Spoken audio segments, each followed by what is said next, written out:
Welcome to Calm Your Crazy. I am Kiana Lambert, and tonight is another crazy episode that I actually wrote out today. And I did it because it's the chapter outline to the book that I'm writing about reality, and it includes different theories. So I thought I would just share that tonight as the episode. I don't really plan the episodes out too far in advance. I kind of just go with whatever comes up, and tonight that is what we're going with. So reality is not solid. Everything is the electromagnetic spectrum, which comes from your consciousness, because consciousness is everything. So in this episode, I'm going to break down the powerful framework that connects quantum physics, consciousness, electromagnetism, and ancient ideas about the nature of existence. Dun dun dun.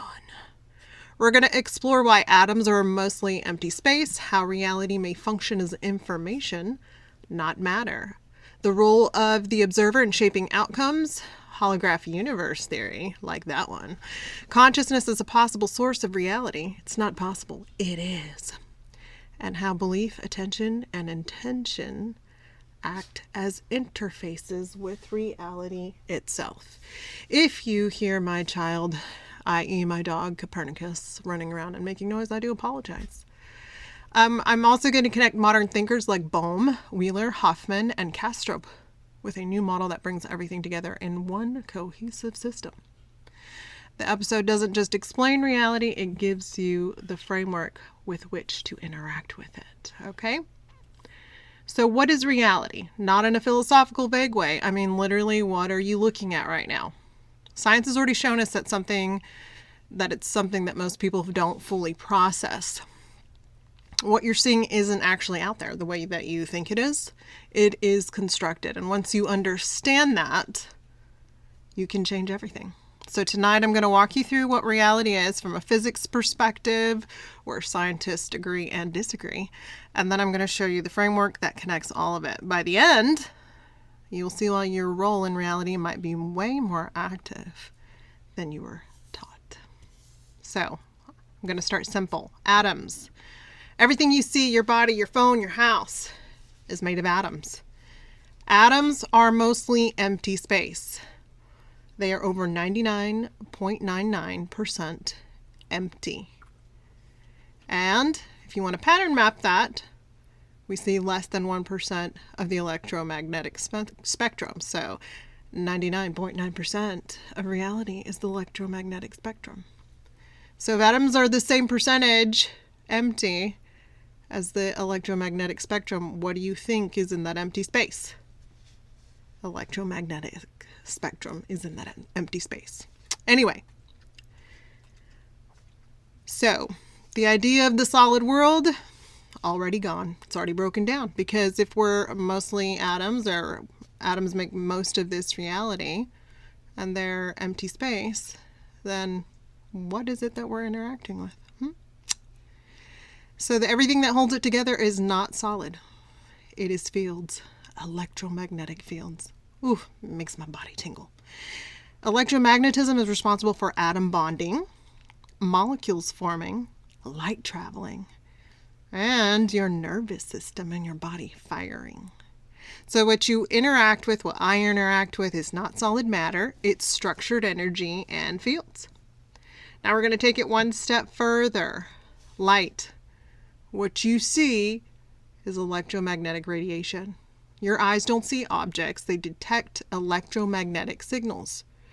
Your brain takes those signals and builds a 3D model based on what it understands, based on what you have experienced since the womb to now. That is called subconscious programming.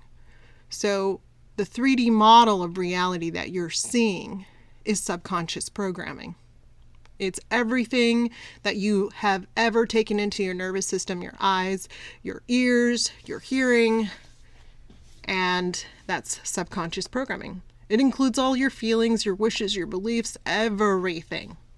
And you cannot create reality from something you do not know. For example, a blind person, when you ask them what reality looks like, they are not going to be able to describe what you see. They don't know what the color red is because their brain has never seen it. Their reality consists of sound, so they can differentiate their reality through sound.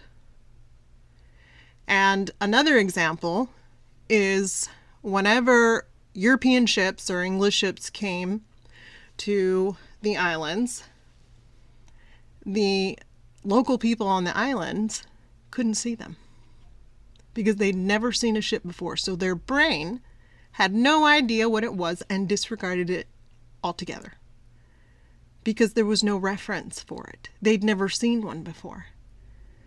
But interestingly enough, guess who did see it? Their shaman. Their spiritual person in their tribe saw it. You know why? Because that spiritual person was connected to consciousness, their consciousness, so they could see the ships.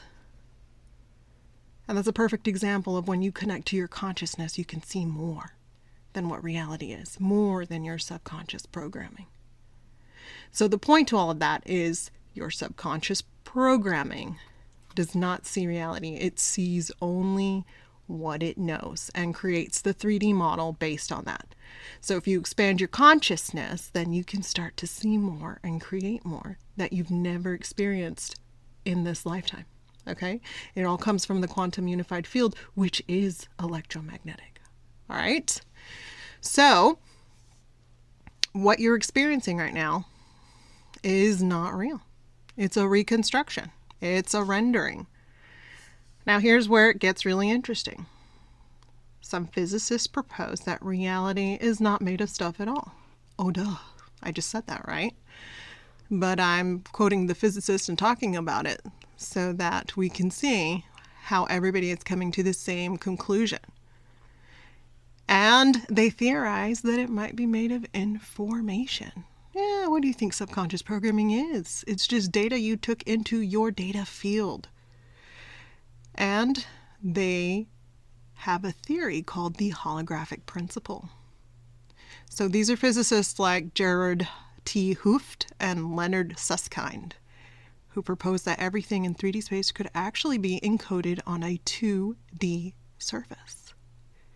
Which, if you've been following me and you know that I got all excited about the X, the Y, and the Z on the graph, that is a 2D surface, with the Z going up in the middle, creating a 3D surface, which is like your basic hologram principle, right?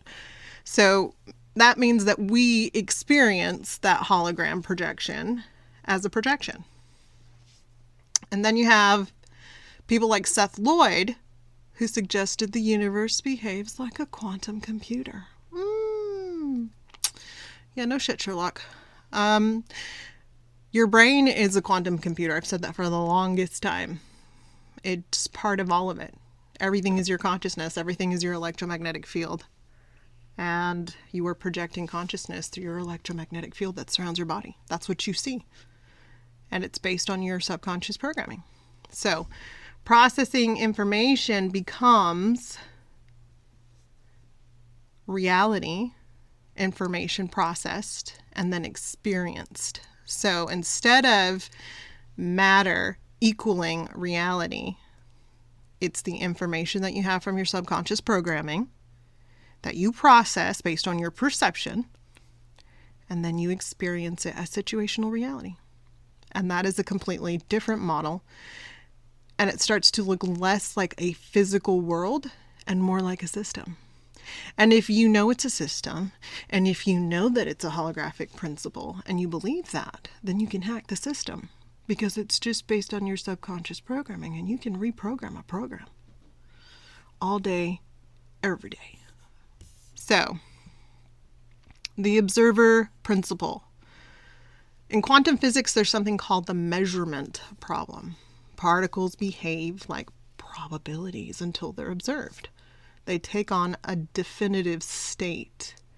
John Wheeler called this the participatory universe, which means the observer goes to the observation and then reality becomes defined.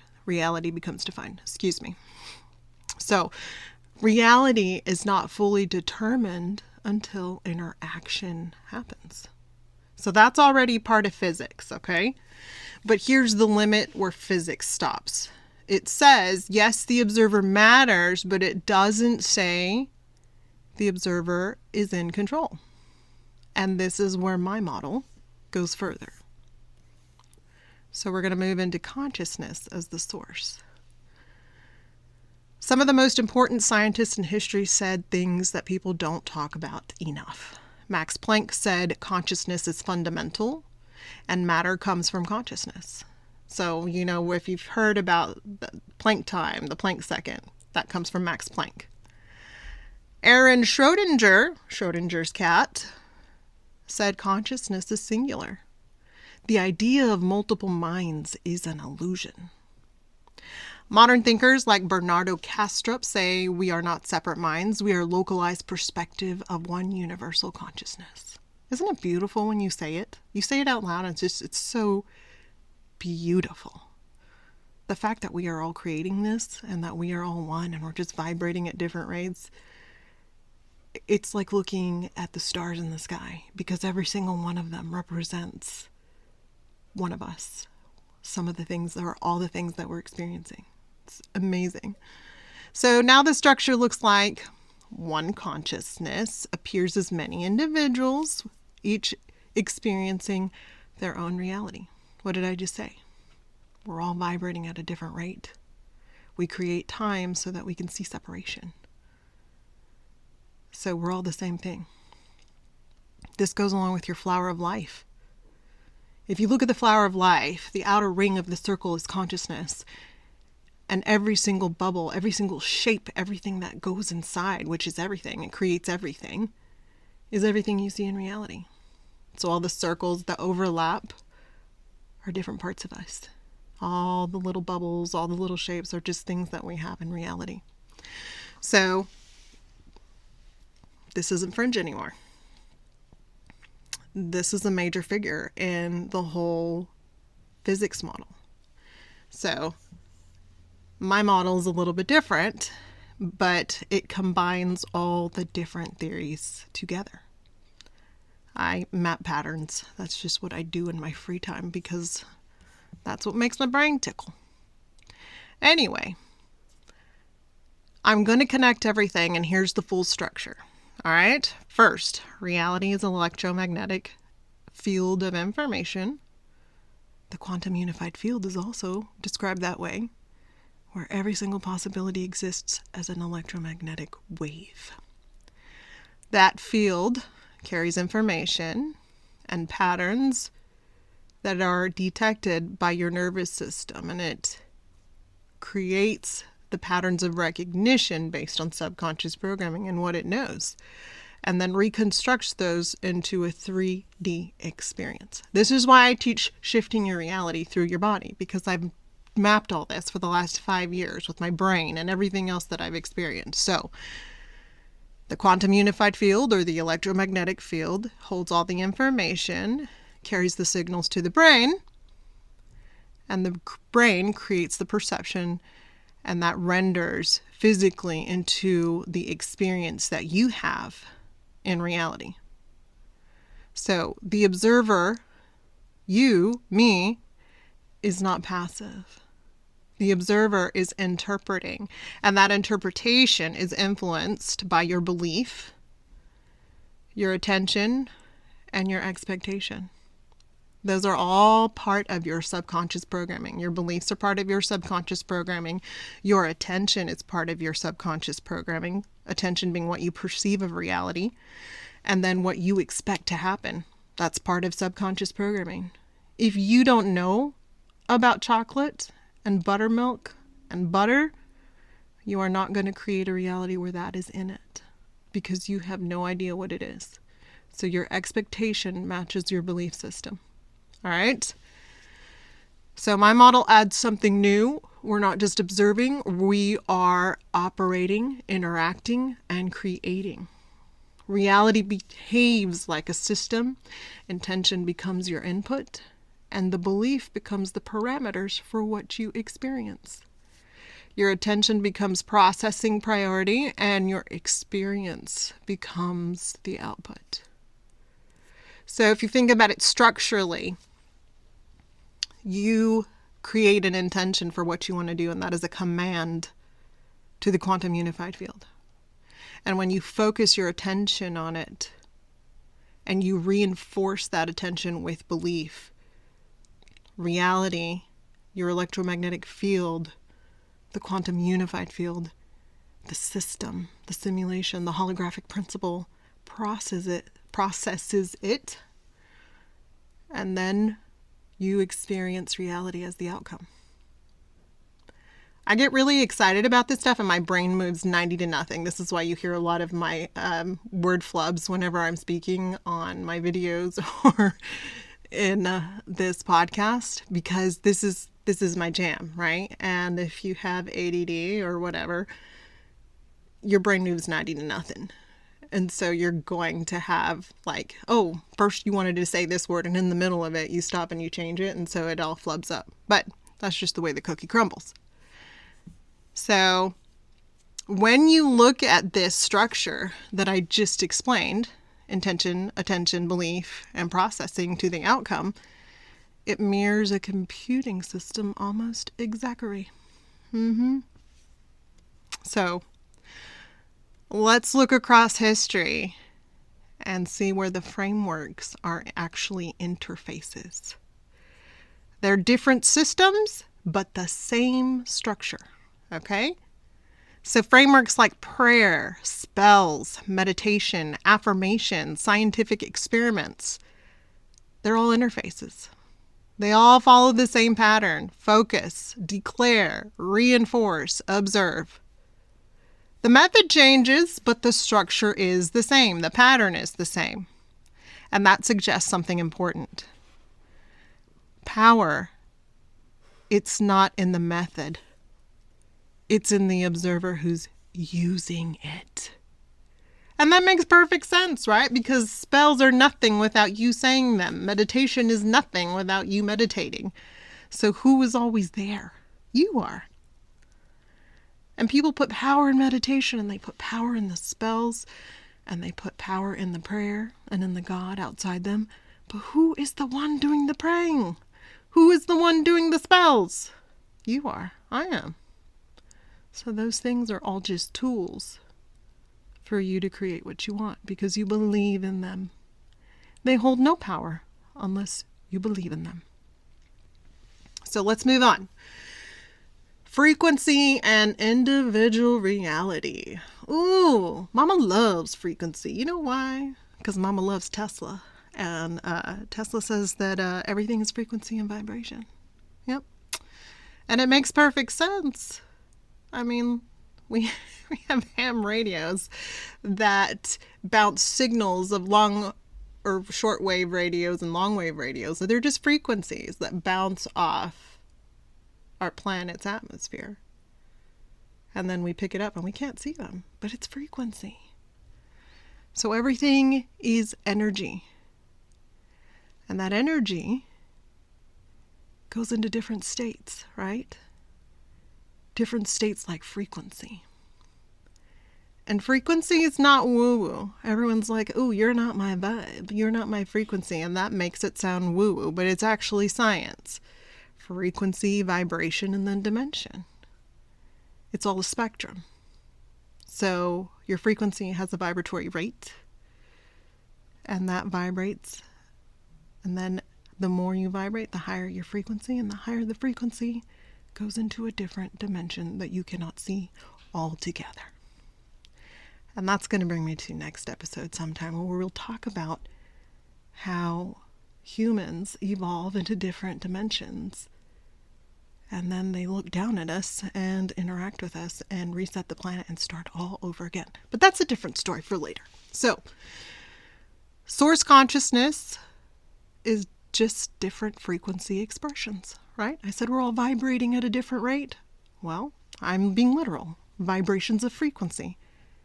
And they're different frequency expressions. We are different frequency expressions that have different perspectives because of our different experiences from our subconscious programming. And that explains individuality without separating the source, which is consciousness. It explains why two people can have completely different realities in the same environment. Why kids have completely different parents, even though they come from the same parents. But the more experience those parents gain and the more that life changes whenever they have another child, it's not the same parents. You didn't experience the same parents that your siblings did. You didn't experience the same caregivers that your siblings did. Because everything changes, right? Now, my model is different. Why is it different? Because it combines all the pieces, all the theories. One source consciousness, reality is information, electromagnetism is the medium, the observer is the active participant, belief and intention as the interaction tools. Most scientists stop at one or two because their focus is too narrowed,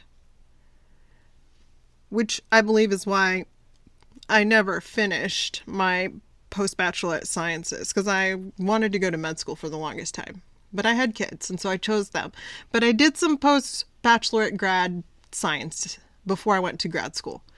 And that gave me just enough information to connect the patterns, along with me studying quantum physics at the same time, because I was taking chemistry, microbiology, and I was starting to see patterns that were all the same, just being said differently.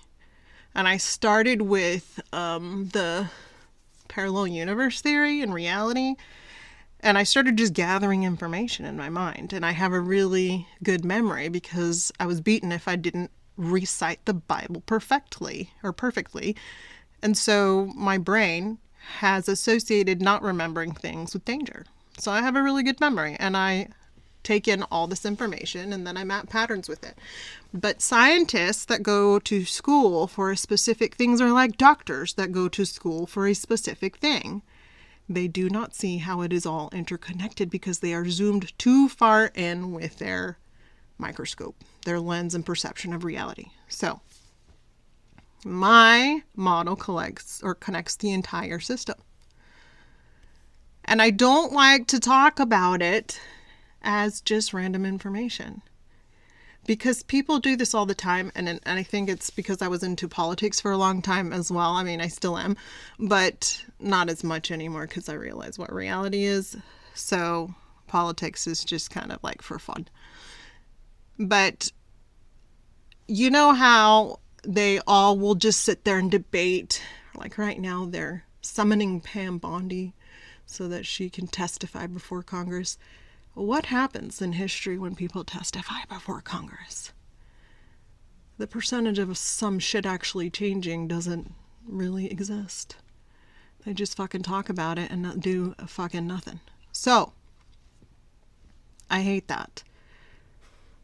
If you want to know about reality and how it works, that's awesome. But if there's no practical application, what good does it do us? What good does it do? Nothing. It's just like, oh, we know information. Okay, wonderful. Now what? What do you do with it? I had somebody comment on my Instagram, don't you know that everything is demons and blah, blah, blah, and nothing is real and no. And I said, okay, yeah, sure. I mean, what do you do with it? What difference does it make to your reality? And it stumped them. And the guy was like, well, I guess it's just so that you know. That's awesome. What do you do with it? Does it make your groceries less expensive? Does it make your gas less expensive? Does it make you do anything? Or does it just make you feel good? And really, that's the bottom line. As long as you feel good about it, that is something. So, great. But for me, I want more than that. So I want practical application. So if you understand my model, then practically speaking, you're creating reality. And the way that you create it is through your attention, your belief, your interpretation of it, which is perception, and the action you take. And I preach this over and over and over again until I'm blue in the face. And I have a community for women that I'm teaching this to, and I'm creating courses for people to take that are not women. And it is all about the practical application of how you want to control the way that you create reality. And the thing is this is not something that's out there and woo-woo. People have known about it for a long time, and you can see the ones who know about it and the ones who don't. Basically, your 1%ers and your 99%ers. The 1%ers control the 99%ers, but they know this. They know all this stuff. Now, I'm not going to say, oh, my now life is in danger, blah, blah, blah. No, I'm not creating that reality. I actually waited this long because in this reality, so many people say so many crazy things that I just get lost in the shuffle. And then the ones that it's for will actually understand it and hear it. No one's going to find me. No one's going to do anything. When people start being paranoid like that, it's because they need to be validated. They need some self-importance. They need something that they have their ego still stuck in and the wound that they're still stuck in. So whenever they start getting paranoid, it's because they need validation. I have so many crazy men write me, and they're men. And I'm specifically saying men because not one female has written me this crazy stuff, okay? Not one. But men, especially in their 60s and 70s, and late 50s, will write me this crazy ass shit that they're creating in their reality. Being followed by UFOs, being followed by the CIA. And I write them back sometimes. I've decided to stop writing them because it doesn't do any good. But basically, what I was telling them was, you create your own reality. If you were so damn important, the CIA would have, I don't say damn, and I don't say it like this, but if they were so damn important, the CIA would have picked them up already. If they were being followed by aliens, they would have picked them up already. One person was like, please help me before it's too late. And they kill me. And I told them, don't worry about it, son. They're aliens. They're interdimensional beings. You've already said so. If they wanted to off you in your life, they would have done it already. So you're going to be fine. You're creating this so that you can have an exciting life. More power to you. Go enjoy it. Moon them if you see them coming around. You know, you're creating that yourself. Enjoy the fuck out of it. Okay? Have a good time. See you later. Bye. So that goes into we create the outcomes, which reinforces our belief, and then it creates a feedback system loop, right? So they join a UFO community, and then they start thinking the UFOs are following them. Then they create them and see them, which reinforces their belief. And then they just feedback loop system themselves. It's actually really quite magnificent. I mean, what an exciting life to think you're going to be killed every day by a UFO and never get killed. Anyway, that's the loop. So, you can create your own reality. You got to change your beliefs. You got to reprogram your subconscious programming. How do you reprogram your subconscious programming? Well, you take action, and it can go either way. With the crazy people with the UFOs, they didn't have UFOs first, right? So the action they took was to go to a UFO community first, and then that gave them more things to have in their subconscious programming. And then they chose to have the UFOs appear, and they chose to have those UFOs follow them, which reinforced that belief, which reinforces their subconscious programming rewrite. Because prior to that, before they took any action, there were no UFOs. There was nothing because their subconscious programming had not included it as part of its programming. So everything is subconscious programming. And if you want to change it, you got to take action and introduce more data so that your subconscious programming has more to choose from when you decide you want something else. And most people live in scarcity and in fear because of their nervous system. And that nervous system state comes from their subconscious programming. From their childhood, if they had trauma, or if they had trauma as adults, or they had experiences that gave them trauma. as adults or children, or have anxiety because of whatever they've experienced that's part of their subconscious programming, creates a nervous system state that precludes them from having the life they want. Because they're so afraid of what's coming. They push everything away. And then nothing comes. And then they're afraid all the time. And then what they're afraid of eventually does come. And all their fears come true until they change that. So, are you just watching reality? Are you interacting with it? What's your role in it? Because it's not fixed, it's interpreted, it's processed. It's in your subconscious programming. And so if you start changing your action, changing your subconscious programming, changing your beliefs, which are part of it, and you got to believe that you're the one that's creating it. You got to look in the mirror and you got to ask yourself to show you how you are creating it. Connect to your consciousness. This is the trifecta. This is the Holy Trinity. This is the mind, body, and spirit. Your body's the controller. Your mind and thoughts control the body. And you, as consciousness, as spirit, control the mind and the body by proxy. So everyone's like, oh, that's Christ consciousness. Ooh, honey, yes. If you want to think of it that way, sure enough. What really gets me, though, is that people are like relying on some of these ideas that are thousands of years old. And I'm like, they said those things in that way, in that time period, because that's how people understood them. That's how they could understand them.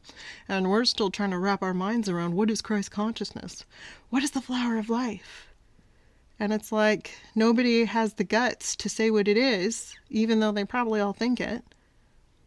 No, because the gurus from 2,000 years ago, or thousands of years ago, even hundreds of years ago, said it was this way. But those were just people too. It really drives me wild. Nobody has their own autonomy and they can't think independently. It's pretty fucking funny. Anyway, so that's it. That's tonight's episode. Now you know. Another way of explaining consciousness and reality. And another way for you to see how you create it and how you can change it.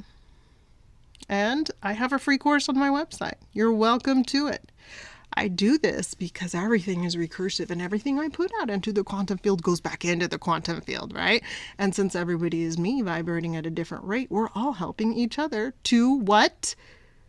Advance the entire reality, the entire sim.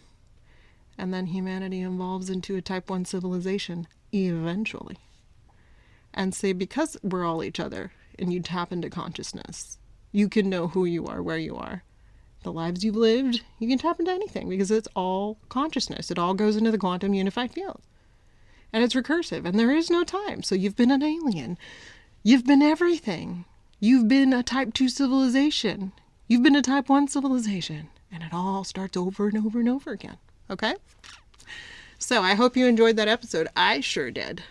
It's a little bit different than the healing one that I did last week, but it's my favorite topics. And I hope that you take this to heart and you start realizing that you are in control of everything and you create everything, and you start to magnificently change your life, your reality, to something that you want to experience.